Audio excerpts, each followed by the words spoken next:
Hip-hop. Hip-hop is a broad conglomerate of artistic forms that originated within a marginalized subculture in the South Bronx and Harlem in New York City among Black and Latino youth during the 1970s. It is characterized by four distinct elements, all of which represent the different manifestations of the culture: rap music, turntablism or DJing, breaking and graffiti art. Even while it continues in contemporary history to develop globally in a flourishing myriad of diverse styles, these foundational elements provide stability and coherence to the culture. The term is frequently used mistakenly to refer in a confining fashion to the mere practice of rap music. The origin of the subculture stems from the block parties of the Ghetto Brothers when they plugged the amps for their instruments and speakers into the lampposts on 163rd Street and Prospect Avenue, and from DJ Kool Herc at 1520 Sedgwick Avenue, where Herc mixed samples of existing records with his own shouts to the crowd and dancers. Kool Herc is credited as the father of hip-hop. DJ Africa Bambaataa of the hip-hop collective Zulu Nation outlined the pillars of hip-hop culture, to which he coined the terms, macing or MCing, DJing or DJing, b-boying and graffiti writing or aerosol writing. Since its evolution throughout the South Bronx, hip-hop culture has spread to both urban and suburban communities throughout the world. Hip-hop music first emerged with Kool Herc and contemporary disc jockeys and imitators creating rhythmic beats by looping breaks, small portions of songs emphasizing a percussive pattern, on two turntables. This was later accompanied by rap, a rhythmic style of chanting or poetry often presented in 16-bar measures or time frames, and beatboxing, a vocal technique mainly used to provide percussive elements of music and various technical effects of hip-hop DJs. An original form of dancing and particular styles of dress arose among fans of this new music. These elements experienced considerable adaptation and development over the course of the history of the culture. Hip-hop is simultaneously a new and old phenomenon. The importance of sampling to the art form means that much of the culture has revolved around the idea of updating classic recordings, attitudes, and experiences for modern audiences, called flipping within the culture. It follows in the footsteps of earlier American musical genres such as blues, salsa, jazz, and rock and roll in having become one of the most practiced genres of music in existence worldwide, and also takes additional inspiration regularly from soul music, funk, and rhythm and blues. Etymology. Hip-hop is the combination of two separate slang terms, hip, used in African American English as early as 1898, meaning aware, or in the know, and hop, for the hopping movement. Keith "Cowboy" Wiggins, a member of Grandmaster Flash and the Furious Five, has been credited with coining the term in 1978 while teasing a friend who had just joined the U.S. Army, by scats singing the words hip-hop in a way that mimicked the rhythmic cadence of marching soldiers. Cowboy later worked the hip-hop cadence into his stage performance. The group frequently performed with disco artists who would refer to this new type of music by calling them hip-hoppers. The name was originally meant as a sign of disrespect, but soon came to identify this new music and culture. The song Rapper's Delight by the Sujahil Gang, released in 1979, begins with the scat phrase, "I said a hip, hop the hippie to the hip hop, you don't stop." Loverbuck Starsky, a Bronx DJ who put out a single called A Positive Life in 1981, and DJ Hollywood then began using the term when referring to this new disco rap music. Hip-hop pioneer and South Bronx community leader Africa Bambaataa also credits Loverbuck Starsky as the first to use the term hip-hop, as it relates to the culture.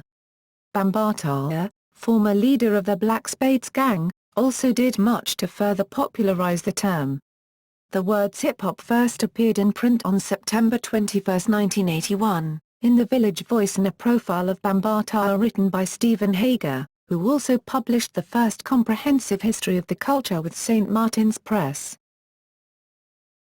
History. In the 1970s, an underground urban movement known as hip-hop began to develop in the South Bronx area of New York City focusing on MCing, or macing, breakbeats, and house parties. Jamaican-born DJ Clive "Kool Herc" Campbell is credited as being highly influential in the pioneering stage of hip-hop music. Starting at Kool Herc's home in a high-rise apartment at 1520 Sedgwick Avenue, the movement later spread across the entire borough. Rap developed both inside and outside of hip-hop culture, and began in America in earnest with the street parties thrown in the Bronx by Herc and others. Herc created the blueprint for hip-hop music and culture by building upon the Jamaican tradition of impromptu toasting, boastful poetry and speech over music. This became MCing, the rhythmic spoken delivery of rhymes and wordplay, delivered over a beat or without accompaniment, taking inspiration from the rapping derived from the griots, folk poets, of West Africa, and Jamaican-style toasting.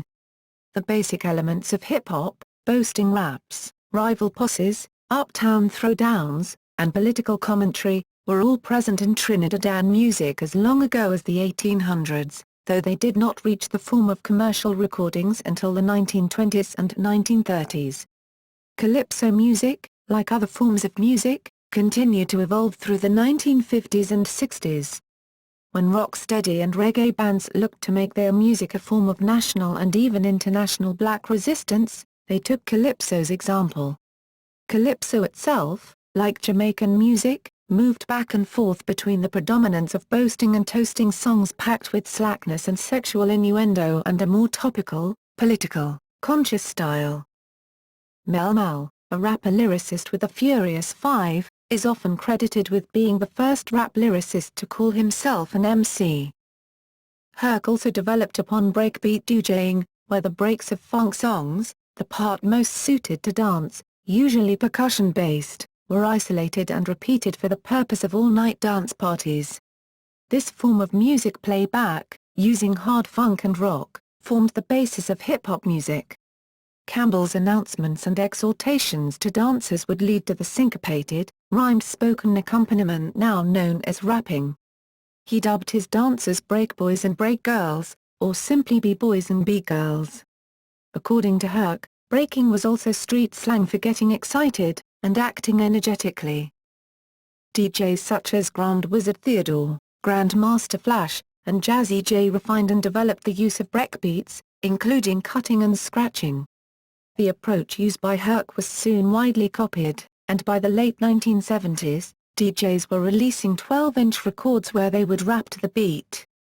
Popular tunes included Curtis Blow's The Breaks, and the Sujahil Gang's Rapper's Delight.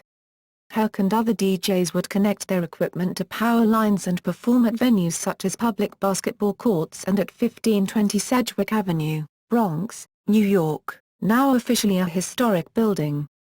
The equipment consisted of numerous speakers, turntables, and one or more microphones.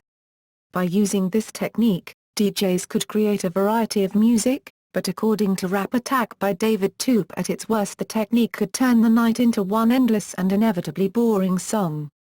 Nevertheless, the popularity of rap steadily increased.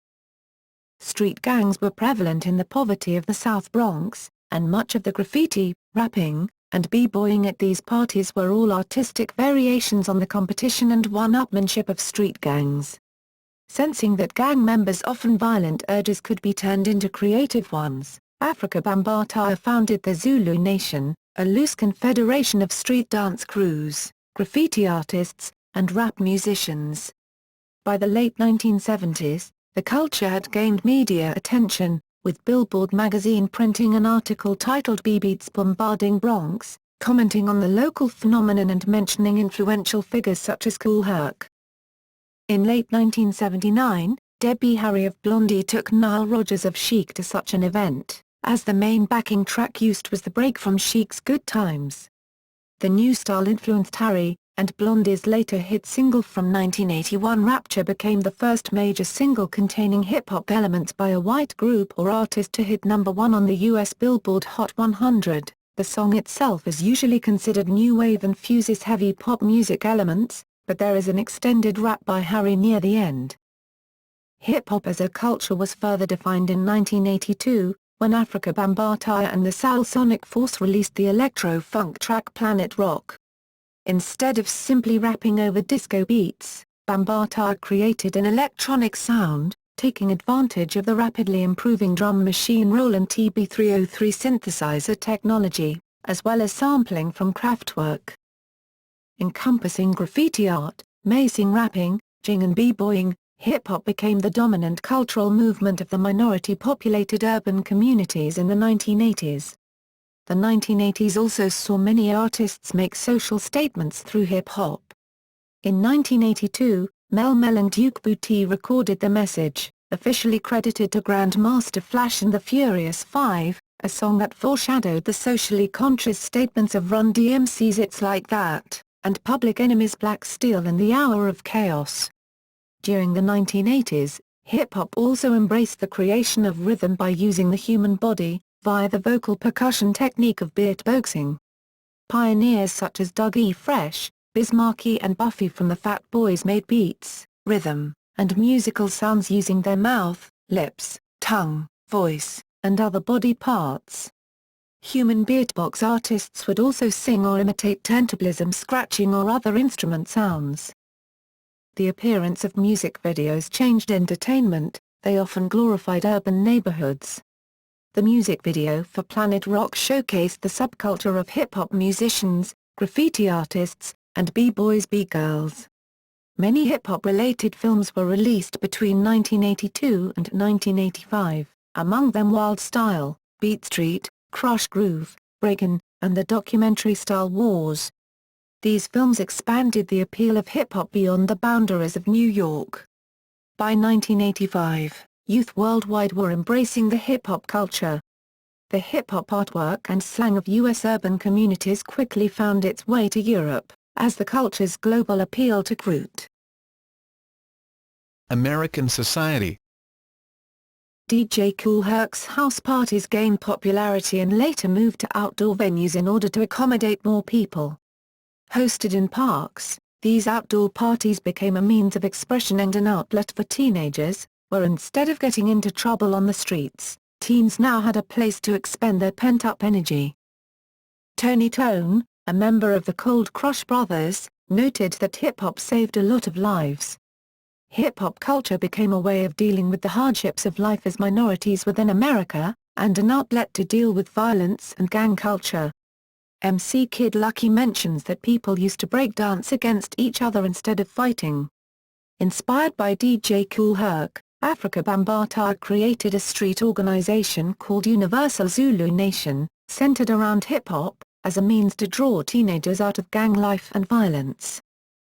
The lyrical content of many early rap groups focused on social issues, most notably in the seminal track The Message, which discussed the realities of life in the housing projects. Young black Americans coming out of the civil rights movement have used hip-hop culture in the 1980s and 1990s to show the limitations of the movement. Hip-hop gave young African Americans a voice to let their issues be heard. Like rock and roll, hip-hop is vigorously opposed by conservatives because it romanticizes violence, law-breaking, and gangs. It also gave people a chance for financial gain by reducing the rest of the world to consumers of his social concerns. However, with the commercial success of gangster rap in the early 1990s, the emphasis shifted to drugs, violence, and misogyny. Early proponents of gangster rap included groups and artists such as Ice-T, who recorded what some consider to be the first gangster rap record, 6 in the Morning, and NWA, whose second album E Feel For Zagan became the first gangster rap album to enter the charts at number 1. Gangster rap also played an important part in hip-hop becoming a mainstream commodity. That albums such as NWA's Straight Outta Compton, Eazy-E's Easy Deuce It, and Ice Cube's America's Most Wanted were selling in such high numbers meant that black teens were no longer hip-hop's sole buying audience. As a result, gangster rap became a platform for artists who chose to use their music to spread political and social messages to parts of the country that were previously unaware of the conditions of ghettos. While hip-hop music now appeals to a broader demographic, media critics argue that socially and politically conscious hip-hop has been largely disregarded by mainstream America. Global innovations. According to the U.S. Department of State, Hip-hop is now the center of a mega music and fashion industry around the world that crosses social barriers and cuts across racial lines. National Geographic recognizes hip-hop as the world's favorite youth culture, in which just about every country on the planet seems to have developed its own local rap scene. Through its international travels, hip-hop is now considered a global musical epidemic. According to The Village Voice, hip-hop is custom-made to combat the enemy that preys on adolescents wherever nobody knows their name. Hip-hop sounds and styles differ from region to region, but there are also instances of fusion genres. Not all countries have embraced hip-hop, whereas can be expected in countries with strong local culture, the interloping wild style of hip-hop is not always welcomed. This is somewhat the case in Jamaica, the homeland of the culture's father, DJ Kool Herc. However, despite hip-hop music produced on the island lacking widespread local and international recognition, artists such as Five Steez have defied the odds by impressing online hip-hop tastemakers and even reggae critics. Hartwig Venz argues that hip-hop can also be viewed as a global learning experience. Author Jeff Chang argues that the essence of hip-hop is the cipher, born in the Bronx, where competition and community feed each other. He also adds, thousands of organizers from Cape Town to Paris use hip-hop in their communities to address environmental justice, policing and prisons, media justice, and education. While hip-hop music has been criticized as a music which creates a divide between Western music and music from the rest of the world, a musical cross-pollination has taken place, which strengthens the power of hip-hop to influence different communities. Hip-hop's messages allow the underprivileged and the mistreated to be heard. These cultural translations cross borders. While the music may be from a foreign country, the message is something that many people can relate to, something not foreign at all. Even when hip-hop is transplanted to other countries, it often retains its vital progressive agenda that challenges the status quo. In Gothenburg, Sweden, non-governmental organizations, NGOs, incorporate graffiti and dance to engage disaffected immigrant and working-class youths. Hip-hop has played a small but distinct role as the musical face of revolution in the Arab Spring, one example being an anonymous Libyan musician, Ibn Abit, whose anti-government songs fuel the rebellion. Commercialization. A documentary called The Commodification of Hip-Hop, directed by Brooke Daniel, interviews students at Satellite Academy in New York City. One girl talks about the epidemic of crime that she sees in urban minority communities, relating it directly to the hip-hop industry, saying, when they can't afford these kind of things, these things that celebrities have like jewelry and clothes and all that, they'll go and sell drugs, some people will steal it. In an article for Village Voice, Greg Tate argues that the commercialization of hip-hop is a negative and pervasive phenomenon, writing that, what we call hip-hop is now inseparable from what we call the hip-hop industry, in which the nouveau riche and the super-rich employers get richer. Ironically, this commercialization coincides with a decline in rap sales and pressure from critics of the genre. Even other musicians, like Nas and KRS-One, have claimed hip-hop is dead and that it has changed so much over the years to cater to the consumer that it has lost the essence for which it was originally created. However, in his book In Search of Africa, Manthia Diawara explains that hip-hop is really a voice of people who are down and out in modern society. He argues that the worldwide spread of hip-hop as a market revolution is actually global expression of poor people's desire for the good life, and that this struggle aligns with the nationalist struggle for citizenship and belonging, but also reveals the need to go beyond such struggles and celebrate the redemption of the black individual through tradition. As the genre has evolved over the past 40 or so years, the tradition that Diawara describes has lost its strength in hip-hop's mainstream artists and their messages. The push toward materialism by contemporary rappers such as Rick Ross, Lil Wayne and Kanye West has irked older hip-hop fans and artists, as they see the genre losing its community-based feel that focused more on black empowerment than wealth. The commercialization of the genre has in turn stripped it of its earlier political nature, and the politics of major record labels have forced rappers to craft their music and images to appeal to white, affluent and suburban audiences. This hyper-commercialization has made hip-hop less edgy and authentic than it originally was, but it also has made some artists reach unprecedented heights of success. The increase in rappers growing wealthier and engaging themselves in far more outside business ventures shows that this seemingly shallow trend can also indicate a stronger sense of black aspirationalism.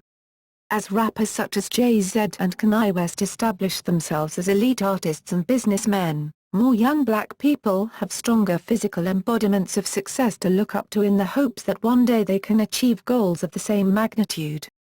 The lens through which one views the genre's commercialization ultimately makes the greatest impact on whether they view the popularization of hip-hop as positive or negative. Culture. DJing. Turntablism is the technique of manipulating sounds and creating music using phonograph turntables and a DJ mixer.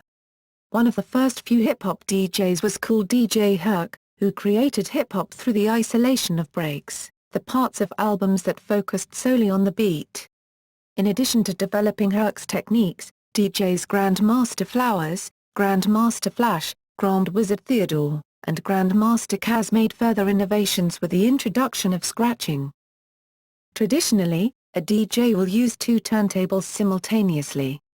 These are connected to a DJ mixer, an amplifier, speakers, and various other pieces of electronic music equipment. The DJ will then perform various tricks between the two albums currently in rotation using the above-listed methods. The result is a unique sound created by the seemingly combined sound of two separate songs into one song.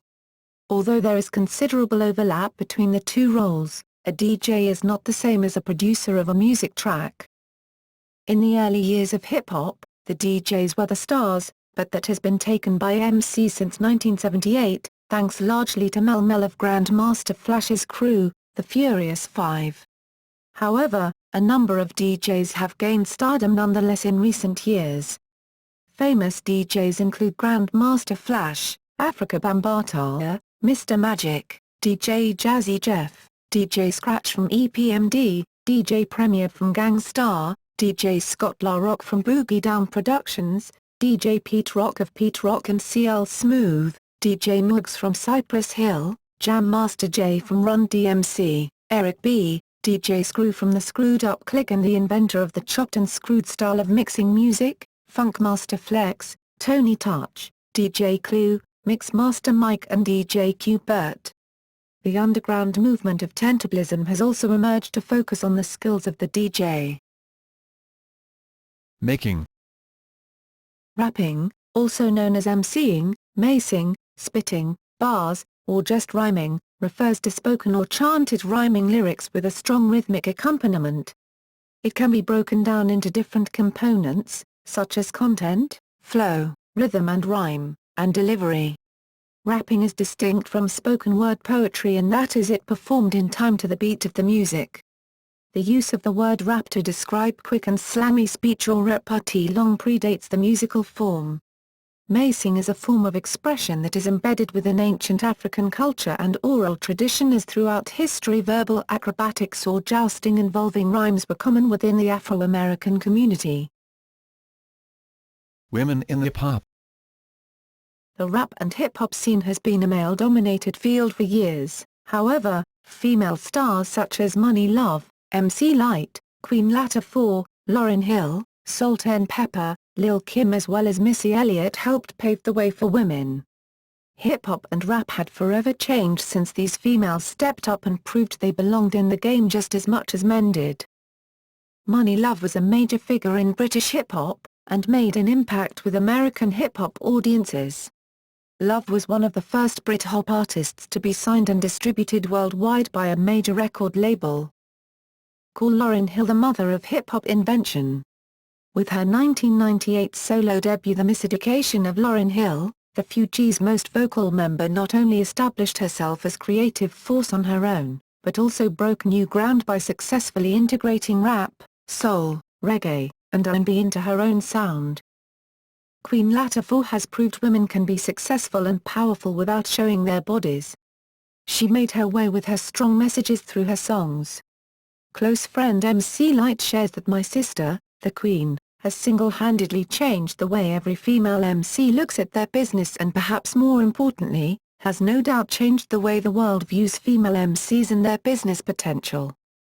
MC Lyte became the first solo female rapper to release a full album and has long been considered one of hip-hop's pioneer feminists. She was close friends with Queen Latifah in their early careers. Salt and Pepper made their mark by showcasing their sexuality, spunk and sass. They steered away from the usual baggy clothes and showed off their bodies and empowering women. Missy Elliott made her name in hip-hop by being overly creative. According to MTV, Missy is the greatest to ever do it. Her outlandish creativity has gifted the culture with music and visuals that are far beyond our time. 20 years in the game and the rapper singer-songwriter is in the studio, brewing something with close friend Timbaland that, if their track record is any indication, will set the bar even higher. Lil' Kim is undeniably one of the best do it. She's been ahead of the game as a musician and fashion icon, since being introduced to the world by the late Notorious B.I.G. in the mid-90s. Graffiti. In America around the late 1960s, graffiti was used as a form of expression by political activists, and also by gangs such as the Savage Skulls, La Familia, and Savage Nomads to mark territory. Towards the end of the 1960s, the signatures, tags, of Philadelphia graffiti writers Top Cat, Kool Herc and Cornbread started to appear. Around 1970-71, the center of graffiti innovation moved to New York City, where writers following in the wake of TAKI 183 and Tracy 168 would add their street number to their nickname, bomb a train with their work, and let the subway take it, and their fame, if it was impressive, or simply pervasive, enough, all city. Bubble lettering held sway initially among writers from the Bronx, though the elaborate Brooklyn-style Tracy 168 dubbed Wild Style would come to define the art. The early trendsetters were joined in the 1970s by artists like Don D, Futura 2000, Daze, Blade, Lee, Fab 5 Freddy, Zephyr, Rammellzee, Crash, Kel, NOC 167 and Lady Pink. The relationship between graffiti and hip-hop culture arises both from early graffiti artists engaging in other aspects of hip-hop culture. Graffiti is understood as a visual expression of rap music, just as breaking is viewed as a physical expression. The 1983 film Wild Style is widely regarded as the first hip-hop motion picture, which featured prominent figures within the New York graffiti scene during the said period. The book Subway Art and the documentary Style Wars were also among the first ways the mainstream public were introduced to hip-hop graffiti. Graffiti remains part of hip-hop, while crossing into the mainstream art world with renowned exhibits in galleries throughout the world.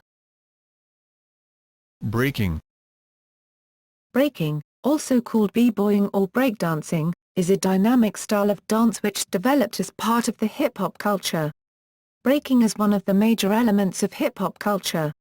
Like many aspects of hip-hop culture, breakdance borrows heavily from many cultures, including 1930s-era street dancing, Afro-Brazilian and Asian martial arts, Russian folk dance, and the dance moves of James Brown, Michael Jackson, and California funk styles.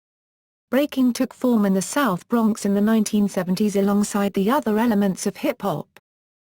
According to the 2002 documentary film The Freshest Kids, A History of the B-Boy, DJ Kool Herc describes the B&B-boy as short for breaking, which at the time was slang for going off, also one of the original names for the dance. However, early on the dance was known as the boying, the sound a spring makes. Dancers at DJ Kool Herc's parties, who saved their best dance moves for the break section of the song, getting in front of the audience to dance in a distinctive, frenetic style. The B&B boy also stands simply for break, as in break boy, or girl. Breaking was documented in Style Wars, and was later given more focus in fictional films such as Wild Style and Beat Street. Early acts include the Rocksteady Crew and New York City Breakers. Beatbox. Beatboxing, popularized by Doug E. Fresh, is the technique of vocal percussion. It is primarily concerned with the art of creating beats or rhythms using the human mouth. The term beatboxing is derived from the mimicry of the first generation of drum machines, then known as beatboxes. As it is a way of creating hip-hop music, it can be categorized under the production element of hip-hop, though it does sometimes include a type of rapping intersected with a human-created beat. It is generally considered to be part of the same pillar of hip-hop as DJing, in other words, providing a musical backdrop or foundation for MCs to rap over.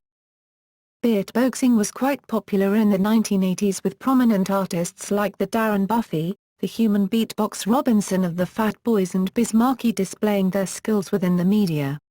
It declined in popularity along with b-boying in the late 1980s, but has undergone a resurgence since the late 1990s, marked by the release of Make the Music 2000 by Rutsel of the Roots. Social impact. Effects. Hip-hop has made a considerable social impact since its inception in the 1970s. Orlando Patterson, a sociology professor at Harvard University, helps describe the phenomenon of how hip-hop spread rapidly around the world.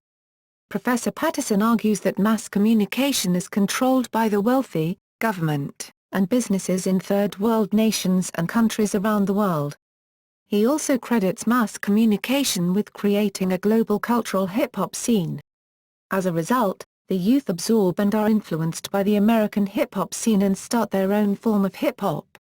Patterson believes that revitalization of hip-hop music will occur around the world as traditional values are mixed with American hip-hop musical forms, and ultimately a global exchange process will develop that brings youth around the world to listen to a common musical form known as hip-hop.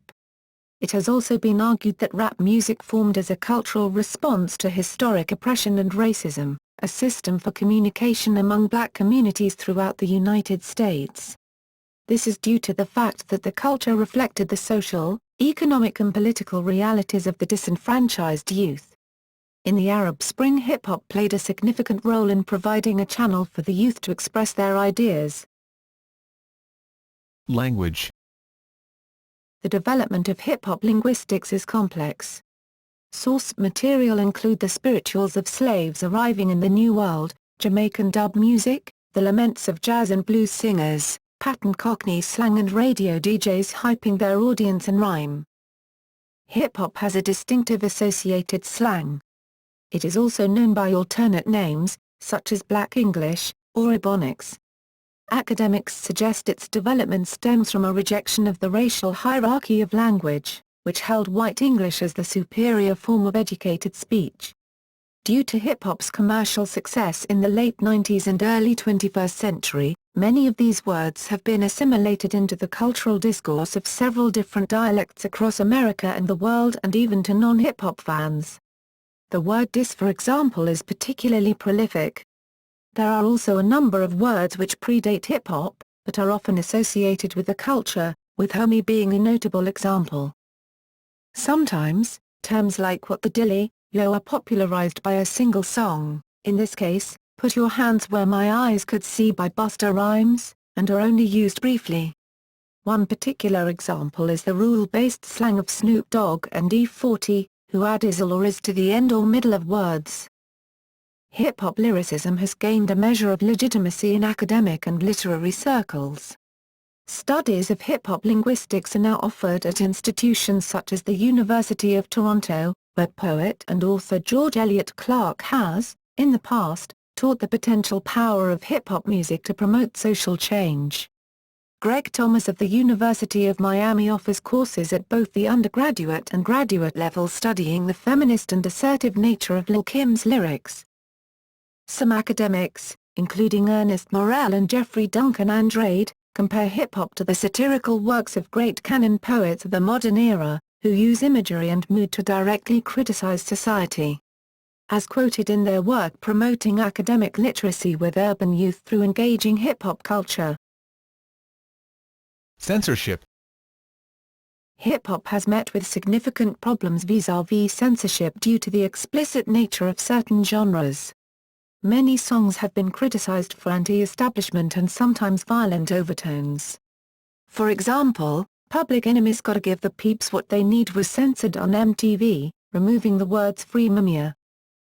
After the attack on the World Trade Center on September 11, 2001, Oakland, California group The Coup was under fire for the cover art on their party music, which featured the group's two members holding a detonator as the Twin Towers exploded behind them despite the fact that it was created months before the actual event.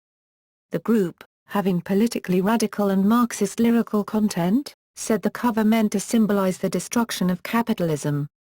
Their record label pulled the album until a new cover could be designed. The use of profanity as well as graphic depictions of violence and sex creates challenges in the broadcast of such material both on television stations such as MTV, in music video form, and on radio.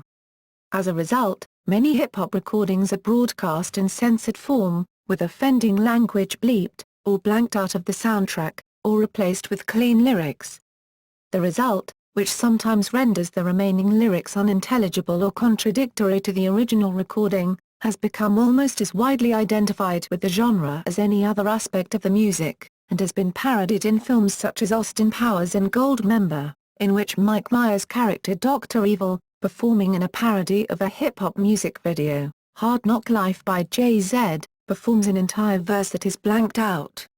In 1995, Roger Ebert wrote, in 1990, Luther Campbell and his Group 2 Live crew filed a lawsuit against Broward County Sheriff Nick Navarro, because Navarro wanted to prosecute stores that sold the group's album as Nasty as They Wanna Be because of its obscene and vulgar lyrics.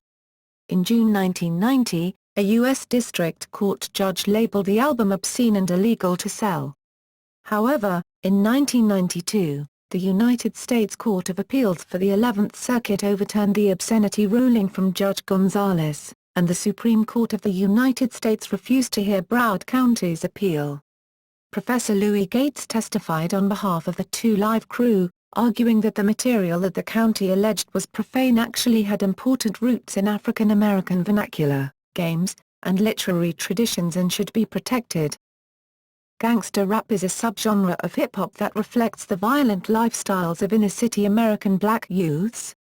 The genre was pioneered in the mid-1980s by rappers such as Schoolie D and Ice-T, and was popularized in the later part of the 1980s by groups such as NWA. Ice-T released 6 in the Morning, which is often regarded as the first gangster rap song, in 1986. After the national attention that Ice-T and NWA created in the late 1980s and early 1990s, gangster rap became the most commercially lucrative subgenre of hip-hop. NWA is the group most frequently associated with the founding of gangster rap. Their lyrics were more violent, openly confrontational, and shocking than those of established rap acts, featuring incessant profanity and, controversially, use of the word nigger. These lyrics were placed over rough, rock guitar-driven beats, contributing to the music's hard-edged feel. The first blockbuster gangster rap album was NWA's Straight Outta Compton, released in 1988. Straight Outta Compton would establish West Coast hip-hop as a vital genre, and establish Los Angeles as a legitimate rival to hip-hop's longtime capital, New York City. Straight Outta Compton sparked the first major controversy regarding hip-hop lyrics when their song Fuck the Police earned a letter from FBI Assistant Director Milt Alaric, strongly expressing law enforcement's resentment of the song. Controversy surrounded Ice-T's song Cop Killer from the album Body Count. The song was intended to speak from the viewpoint of a criminal getting revenge on racist, brutal cops. Ice-T's rock song infuriated government officials, the National Rifle Association and various police advocacy groups. Consequently, Time Warner Music refused to release Ice-T's upcoming album Home Invasion because of the controversy surrounding Cop Killer. Ice-T suggested that the furor over the song was an overreaction, telling journalist Chuck Phillips, "They've done movies about nurse killers and teacher killers and student killers. Arnold Schwarzenegger blew away dozens of cops as the Terminator. But I don't hear anybody complaining about that." Ice-T suggested to Phillips that the misunderstanding of Cop Killer, and the attempts to censor it had racial overtones. The Supreme Court says it's okay for a white man to burn a cross in public. But nobody wants a black man to write a record about a cop killer. The White House administrations of both George Bush Sr. and Bill Clinton criticized the genre. The reason why rap is under attack is because it exposes all the contradictions of American culture. What started out as an underground art form has become a vehicle to expose a lot of critical issues that are not usually discussed in American politics. The problem here is that the White House and wannabes like Bill Clinton represent a political system that never intends to deal with inner-city urban chaos, Sister Salja told The Times. Until its discontinuation on July 8, 2006, Bet ran a late-night segment titled Bet, and cut to air nearly uncensored videos. The show was exemplified by music videos such as Tip Drill by Nelly, which was criticized for what many viewed as an exploitative depiction of women, particularly images of a man swiping a credit card between a stripper's buttocks.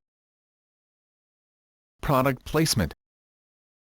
Critics such as Business Week's David Kiley argue that the discussion of products within hip-hop culture may actually be the result of undisclosed product placement deals.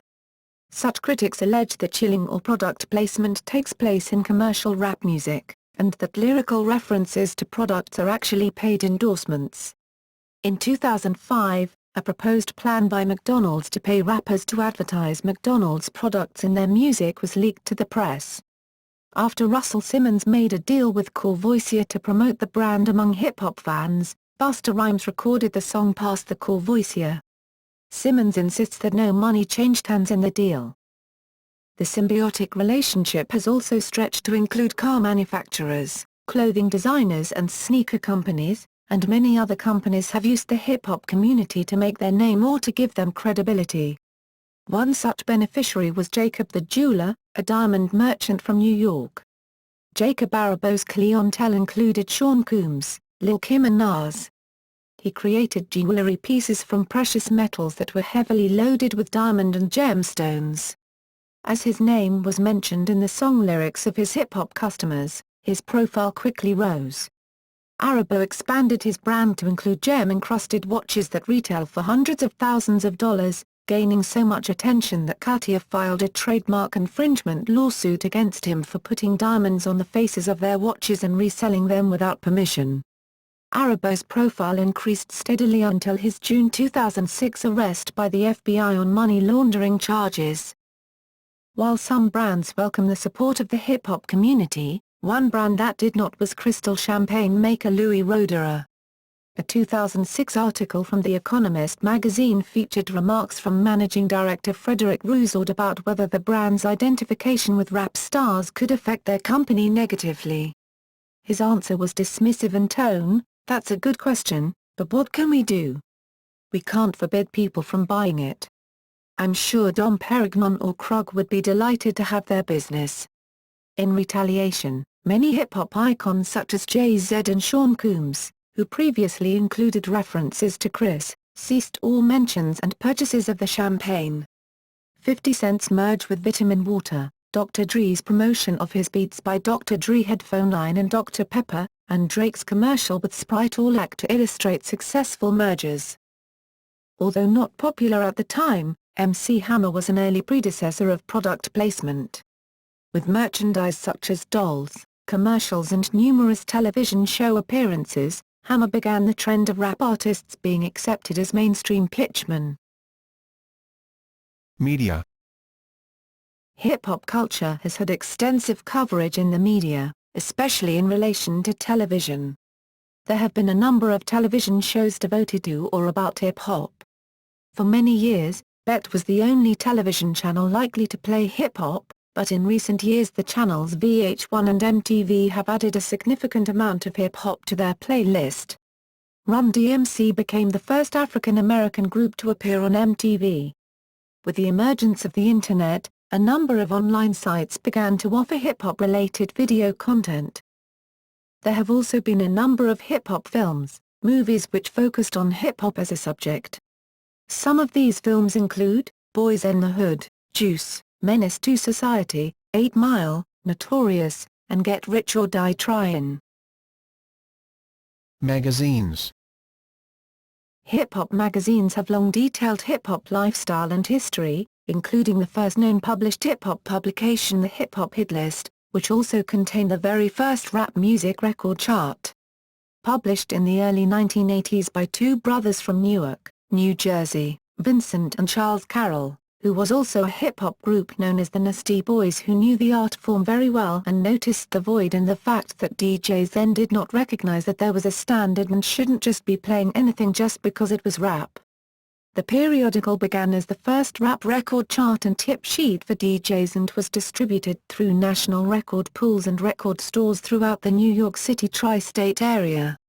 One of the founding publishers, Charles Carroll, noted, "Back then, all DJs came into New York City to buy their records, but most of them did not know what was hot enough to spend money on, so we charted it." Jay Burnett became Vincent Carroll's partner and played a very instrumental role in its later development. Many New York tourists took the publication back home with them to other countries to share it, creating worldwide interest in the culture and new art form. It had a printed distribution of 50,000, a circulation rate of 200,000 with well over 25,000 subscribers. The hip-hop hit list was also the first to define hip-hop as a culture, introducing the many aspects of the art form such as fashion, music, dance, the arts and most importantly the language. For instance, on the cover the headliner included the tag "All literature was produced to meet street comprehension," which proved their loyalty not only to the culture but also to the streets. Most interviews were written verbatim, which included their innovative broken English style of writing. Some of the early charts were written in the graffiti format tag style but was made legible enough for the masses. The Carroll brothers were also consultants to the many record companies who had no idea how to market the music. Vincent Carroll, the magazine's creator-publisher, went on to become a huge source for marketing and promoting the culture of hip-hop, starting Blow Up Media, the first hip-hop marketing firm with offices in NYC's Tribeca district. At the age of 21, Vincent employed a staff of 15 and assisted in launching some of the culture's biggest and brightest stars, the Fugees, Nelly, the Outsiders, Feet, Eminem and many more. Later other publications spawned up including Hip Hop Connection, XXL, Scratch, The Source and Vibe.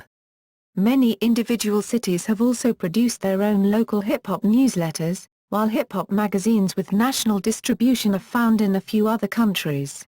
The 21st century also ushered in the rise of online media, and hip-hop fan sites now offer comprehensive hip-hop coverage on a daily basis. Fashion.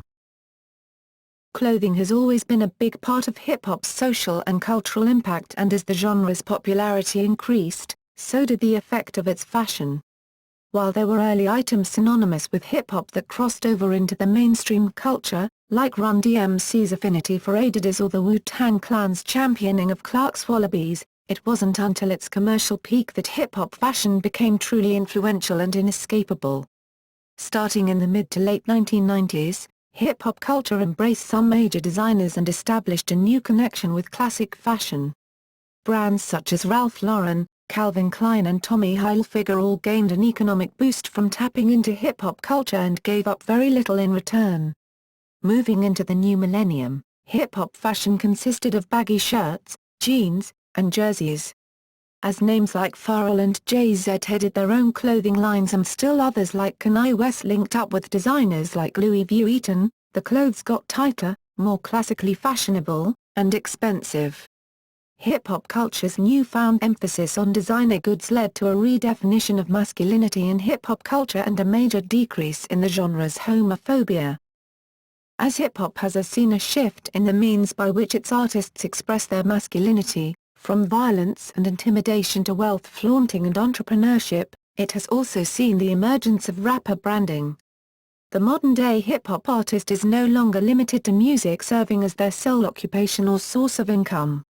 By the early 1990s, major apparel companies realized the economic potential of tapping into hip-hop culture. Tommy Hilfiger was one of the first major fashion designer who actively courted rappers as a way of promoting his streetwear. By joining forces, the artist and the corporation are able to jointly benefit from each other's resources. Hip-hop artists are trendsetters and tastemakers. Their fans range from minority groups who can relate to their professed struggles to majority groups who cannot truly relate but like to consume the fantasy of living a more masculine life. The rappers provide the cool, hip factor while the corporations deliver the product, advertising, and financial assets. Tommy Hilfiger, one of the first mainstream designers to actively court rappers as a way of promoting his streetwear, serves a prototypical example of the hip-hop fashion collaborations. Artists now use brands as a means of supplemental income to their music or are creating and expanding their own brands that become their primary source of income. As Harry Elam explains, there has been a movement from the incorporation and redefinition of existing trends to actually designing and marketing products as hip-hop fashion. Diversification. Hip-hop music has spawned dozens of subgenres which incorporate a domineering style of music production or rapping. The diversification process stems from the appropriation of hip-hop culture by other ethnic groups. There are many varying social influences that affect hip-hop's message in different nations. It is frequently used as a musical response to perceived political and/or social injustices. In South Africa, the largest form of hip-hop is called Kwaito, which has had a growth similar to American hip-hop. Kwaito is a direct reflection of a post-apartheid South Africa and is a voice for the voiceless. A term that U.S. hip-hop is often referred to. Kwaito is even perceived as a lifestyle, encompassing many aspects of life, including language and fashion. Kwaito is a political and party-driven genre, as performers use the music to express their political views, and also to express their desire to have a good time. Kwaito is a music that came from a once hated and oppressed people, but it is now sweeping the nation. The main consumers of Kwaito are adolescents and half of the South African population is under 21. Some of the large Kwaito artists have sold over 100,000 albums, and in an industry where 25,000 albums sold is considered a gold record, those are impressive numbers. Kwaito allows the participation and creative engagement of otherwise socially excluded peoples in the generation of popular media. South African hip-hop is more diverse lately, and there are hip-hop acts in South Africa that have made an impact and continue making impact worldwide. These include Tumi, Ben Sharper, Hip Hop Pantsula, Tux Singanga. In Jamaica, the sounds of hip-hop are derived from American and Jamaican influences. Jamaican hip-hop is defined both through dancehall and reggae music. Jamaican Kool Herc brought the sound systems, technology, and techniques of reggae music to New York during the 1970s. Jamaican hip-hop artists often rap in both Brooklyn and Jamaican accents. Jamaican hip-hop subject matter is often influenced by outside and internal forces. Outside forces such as the bling-bling era of today's modern hip-hop, and internal influences coming from the use of anti-colonialism and marijuana or ganja references which Rastafarians believe bring them closer to God. Author Wayne Marshall argues that hip-hop, as with any number of African American cultural forms before it, offers a range of compelling and contradictory significations to Jamaican artists and audiences. From modern blackness to foreign mind, transnational cosmopolitanism to militant Pan-Africanism, radical remixology to outright mimicry, hip-hop in Jamaica embodies the myriad ways that Jamaicans embrace, reject, and incorporate foreign yet familiar forms. In the developing world, hip-hop has made a considerable impact in the social context. Despite the lack of resources, hip-hop has made considerable inroads. Due to limited funds, hip-hop artists are forced to use very basic tools, and even graffiti, an important aspect of the hip-hop culture, is constrained due to its unavailability to the average person. Many hip-hop artists that make it out of the developing world come to places like the United States in hopes of improving their situations. Maya Arulpragasam, also known as MIA, is a Sri Lanka-born hip-hop artist in this situation. She claims, "I'm just trying to build some sort of bridge. I'm trying to create a third place, somewhere in between the developed world and the developing world." Another music artist using hip-hop to provide a positive message to young Africans is Emmanuel Jal, who is a former child soldier from South Sudan. Jal is one of the few South Sudanese music artists to have broken through on an international level with his unique form of hip-hop and a positive message in his lyrics. Jal has attracted the attention of mainstream media and academics with his story and use of hip-hop as a healing medium for war-afflicted people in Africa, and has also been sought out for the international lecture circuit with major talks at popular talk fests like TED. Education. Many organizations and facilities are providing spaces and programs for communities to explore making and learning about hip-hop. An example is the IMP Labs in Regina, Saskatchewan, Canada.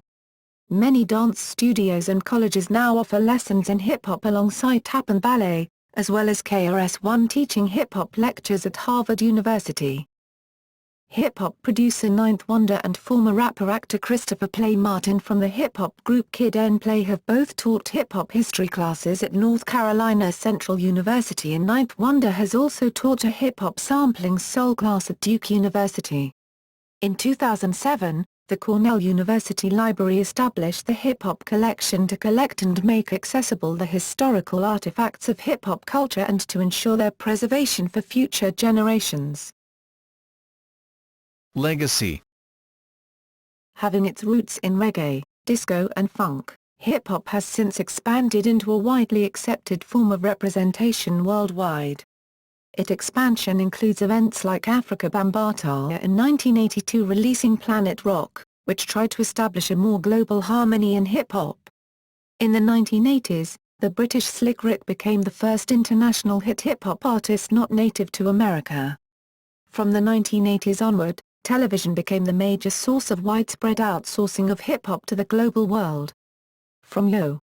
MTV Raps to Public Enemy's World Tour, hip-hop spread further to Latin America and became a mainstream culture within the given context. As follows, hip-hop has been cut, mixed and changed to the areas that adapt to it. Early hip-hop has often been credited with helping to reduce inner-city gang violence by replacing physical violence with hip-hop battles of dance and artwork. However, with the emergence of commercial and crime-related rap during the early 1990s, an emphasis on violence was incorporated, with many rappers boasting about drugs, weapons, misogyny, and violence. While hip-hop music now appeals to a broader demographic, media critics argue that socially and politically conscious hip-hop has long been disregarded by mainstream America in favor of its media-baiting sibling, gangster rap. Many artists are now considered to be alternative hip-hop when they attempt to reflect what they believe to be the original elements of the culture. Artists groups such as Loop Fiasco, Immortal Technique, Loki, Brother Ali, The Roots, Shingo 2, J Electronica, Nas, Common, Talib Kweli, Mos Def, Dilated Peoples, Dead Prez, Black Alicious, Jurassic 5, Jiro the Damager, Kendrick Lamar, Drake, Gangsta, KRS-One, Living Legends and hundreds more emphasize messages of verbal skill, internal-external conflicts, life lessons, unity, social issues, or activism. Authenticity. Authenticity is a significant and enduring trope within hip-hop. The music industry itself, as well as the political discourses surrounding it, has been making claims for and denials of hip-hop's authenticity, both as artistic object and expressive, cultural form, since its emergence in New York's Bronx neighborhoods in the 1970s. For many, hip-hop endures as an ongoing response to the violence suffered by black people since the emergence of the colonial slave trade. Important to these debates around authenticity, the work of writers such as Paul Gilroy and Alexander Whaley, contends that unlike disco, jazz, R&B, house, and other black-created genres that have seen quick, if not immediate, appropriation by whites, hip-hop has been largely controlled by African Americans for decades. In his book, Phonographies, Whaley describes the political and cultural affiliations enabled through hip-hop. In contrast, Greg Tate, among many others, argues that market-driven, commodity forms have uprooted hip-hop from the celebration and protest from which it originated. Tate articulates how the commodification of hip-hop culture undermines the dynamism the genre once represented. These two dissenting understandings of hip-hop's scope and influence frame discourses that revolve around hip-hop's lost authenticity. Anticipating the market logic arguments of Tate and others, both Gilroy and Whaley assert that hip-hop has always had a different function than Western popular music writ large, a function that exceeds the constraints of market capitalism. Whaley notes, popular music, generally in the form of recordings, has and still continues to function as one of the main channels of communication between the different geographical and cultural points in the African diaspora, allowing artists to articulate and perform their diasporic citizenship to international audiences and establish conversations with other diasporic communities. For Paul Gilroy, hip-hop proves an outlet of articulation and sonic space in which African Americans can exert the control and influence often lacking in other socio-political and economic domains. In Phonography's Whaley explains the confluence between emergent sonic technologies and the articulation of imagined forms of diasporic citizenship. Specifically, it focuses on the cultural-political practices initiated and made possible by sonic technologies. Gilroy writes that the power of music in developing black struggles by communicating information, organizing consciousness, and testing out or deploying the forms of subjectivity which are required by political agency, whether individual or collective. Specifically, in the third chapter of The Black Atlantic, Jewels Brought from Bondage, Black Music and the Politics of Authenticity, Gilroy confronts the issues that have arisen in debates about what precisely constitutes authenticity.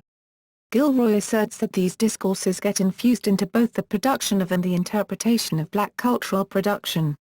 Music of the Black Atlantic, with its rituals and traditions, usefully triangulates a more expansive way of thinking about blackness, a way that moves beyond contemporary debates around essentialist and anti-essentialist positions. As such, music has been and remains a central staging ground for debates over the work, responsibility, and futurity of black cultural production. Criticisms. Given its extensive roots in underground music, many hip-hop and rap pioneers decry the modern messages portrayed in hip-hop. In particular, seminal figures in the early shift to the mainstream label modern hip-hop artists as more concerned with image over substance. This has led some critics to ridicule hip-hop for the cultural stereotyping and faux gangster stylings portrayed by its current leading artists. Hip-hop, along with many other black music genres, receive criticism from rock-centric critics that hip-hop is not a true art form and that rock and roll music is more authentic. This rockism favors the individual artist and is against the digital, producer-heavy aspects of hip-hop. Hip-hop is seen as being too violent, explicit, and not involving much effort and talent compared to rock. Rappers and hip-hop producers are rarely considered to be on the same talent level as rock and roll superstars. Many criticisms have racial undertones, going against the black art form of hip-hop and praising the genre of rock that prominently features white males.